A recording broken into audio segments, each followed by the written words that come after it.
Hello à tous! Je vous retrouve pour une nouvelle vidéo en ce début de grandes vacances pour vous donner quelques petites idées de livres à lire cet été. Alors qu'on soit tout de suite clair, je ne vais pas vous recommander La République de Platon ou Critique de la raison pure de Kant. L'idée c'est d'avoir un livre facilement transportable et qui soit plutôt agréable à lire au bord de la piscine. J'ai donc sélectionné pour vous 3 livres que je trouve très sympas à lire pendant les périodes de vacances. Alors petite précision, oui il s'agit de livres de philo, mais encore une fois l'idée c'est de ne pas se prendre la tête.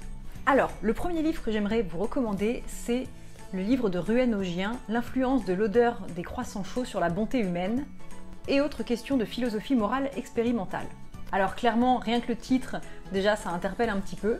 Ruyen Augien, c'est un auteur dont je vous ai déjà parlé, que j'aime beaucoup, qui est malheureusement décédé il y a quelques années. C'est un philosophe spécialisé dans la philosophie morale et éthique. Et voilà, il a énormément participé à tous les débats, notamment en bioéthique, sur la gestation pour autrui et toute autre question de philosophie morale appliquée. Ici, le but de ce livre, c'est vraiment de mettre la philosophie morale à la portée du plus grand nombre, on va dire de vulgariser un petit peu la philosophie morale, et c'est très réussi. C'est un livre qui se lit très facilement, c'est des petits chapitres qui sont courts, et surtout c'est très bien écrit, il y a des petites touches d'humour, voilà, c'est vraiment tout à fait abordable quel que soit votre niveau de philosophie.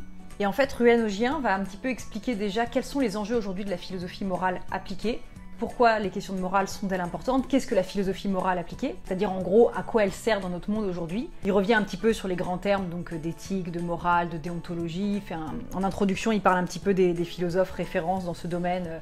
Il y a les partisans de Kant, d'Aristote, etc. Mais encore une fois, c'est très facile d'accès. Et ensuite, le livre se découpe en plein de petites expériences de pensée. Un petit peu comme, je ne sais pas si vous aviez déjà entendu parler de l'expérience de Milgram, qui est censée montrer la puissance de l'autorité sur notre moralité.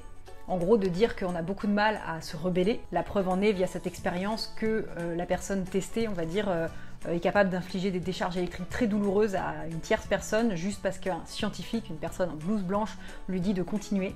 Bon, je vous l'ai résumé très rapidement, mais c'est un petit peu, voilà, que des petites expériences comme ça, de pensée, de questions morales. Par exemple, 3 personnes sont sur un canot avec un chien, il faut absolument sacrifier l'un des 4 occupants du canot pour pouvoir survivre.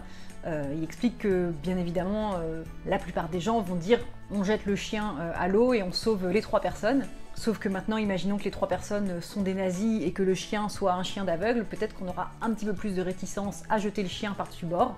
Et donc voilà, il explique un petit peu comment fonctionne la réflexion morale, quels sont les grands principes auxquels on fait appel. Et surtout, il donne plein d'exemples et plein de petites anecdotes, on va dire, qui vont faire sensation au barbecue cet été. Quand vous allez dire à vos voisins de barbecue pourquoi on peut s'interroger sur la moralité de sauver un enfant qui se noie dans un lac, clairement la soirée va être sauvée. Donc voilà, c'est vraiment un livre très intéressant à lire. Il est à la fois facile d'accès et en même temps il va vraiment challenger votre façon de penser. Il peut vous servir que vous soyez débutant en philosophie ou que vous soyez en études supérieures ou juste un amateur de philosophie. Il sera aussi très pratique pour les étudiants, pour vous donner plein d'exemples pour vos prochaines dissertations. Donc vraiment, l'influence des croissants chauds sur la bonté humaine, je le recommande. La deuxième œuvre que je voudrais vous recommander, cette fois-ci, est clairement philosophique, puisqu'il s'agit du livre de Jean-Jacques Rousseau, Les rêveries du promeneur solitaire. C'est un livre dont je vous ai déjà parlé également dans d'autres vidéos. Comme vous le savez, moi je suis très attachée à Jean-Jacques Rousseau. Et je trouve que c'est l'une de ses plus belles œuvres et aussi l'une des plus faciles à lire. Vous voyez, c'est un livre très court qu'il a écrit à la fin de sa vie. Je crois que c'est l'une de ses dernières œuvres, il me semble. Et c'est vraiment un très très beau texte. C'est donc un livre qu'il écrit vraiment à la toute fin de sa vie. Il est vraiment déjà ultra connu en Europe et partout dans le monde, j'ai envie de dire. Mais si vous connaissez un petit peu la vie de Rousseau, il a clairement pas été porté au nu par ses concitoyens et donc il est clairement détesté de tous. Et donc dans cette œuvre, il vit un peu reclus à la campagne et en fait l'œuvre est divisée en 10 promenades qui correspondent d'ailleurs à des promenades qu'il a fait lui-même.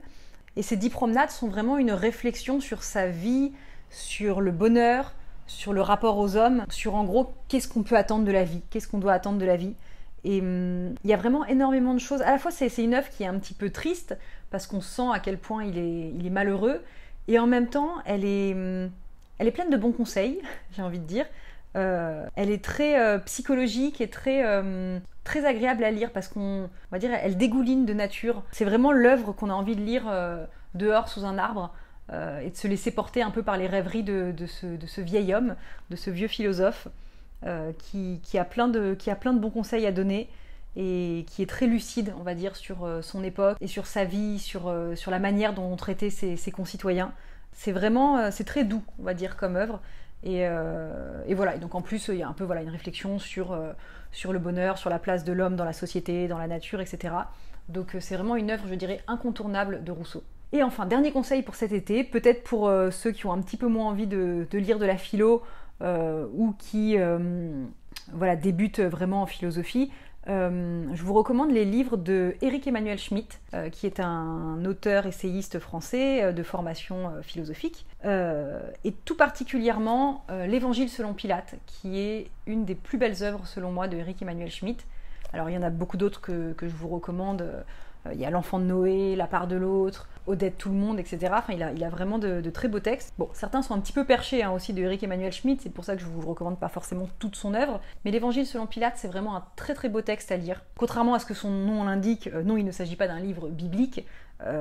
Loin de lui l'idée d'évangéliser son lectorat. C'est un roman dont le héros ressemble un petit peu à Jésus, on va pas se le cacher.